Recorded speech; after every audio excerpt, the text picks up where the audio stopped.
કેટલીક પોસ્ટ બદલ મને અફસોસ છે। નમસ્કાર, સ્વાગત છે આપનું આરબી ન્યૂઝના ટોપ 10 સમાચારમાં। હું અશ્વિન રાઠોડ। ડોનાલ્ડ ટ્રમ્પ વિશેની મારી કેટલીક પોસ્ટ બદલ મને અફસોસ છે। Alone Musk. પ્રસિદ્ધ રામકથાકાર મોરારી બાપુના ધર્મપત્ની નર્મદાબેનનું નિધન।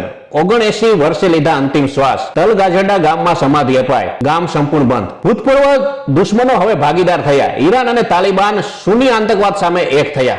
ન્યુયોર્કનો નવો કાયદો। અસાધ્ય રોગથી પીડાતા દર્દીઓ પોતાનું જીવન ટૂંકાવી શકશે। ઈરાનમાં 2018ના હુમલાના કેસમાં ઇસ્લામિક સ્ટેટના 9 આતંકવાદીઓને ફાંસી અપાઈ। અમેરિકામાં ટ્રમ્પના ખોફના કારણે ગેરકાયદેસર રહેતા લોકો પોતાની મરજીથી અમેરિકા છોડવા લાગ્યા। કેન્યામાં ભારતીય ટુરિસ્ટોને લઈ જતી બસને ભયંકર અકસ્માત નડતા 5 લોકોના મોત, અનેક લોકો ઘાયલ। આતંકવાદ સામે લડવામાં ચીન પોતાનું બેવડું વલણ અપનાવી શકે નહીં, એસ જયશંકરનું નિવેદન। અમેરિકામાં લોસ એન્જલસ પછી ન્યુયોર્ક, શિકાગો સહિત અનેક શહેરોમાં હિંસાનો ફેલાવો। એપલનું આઉટલેટ લૂંટાયું। ઇઝરાયલના નૌકાદળે યમનમાં પહેલીવાર કર્યો હુમલો। હુથીઓની સપ્લાય ચેન તોડવાનો પ્રયાસ। તો આ તાજના ટોપ 10 ન્યૂઝ અને હું હતો આપની સાથે અશ્વિન રાઠોડ। જય હિન્દ, જય ભારત।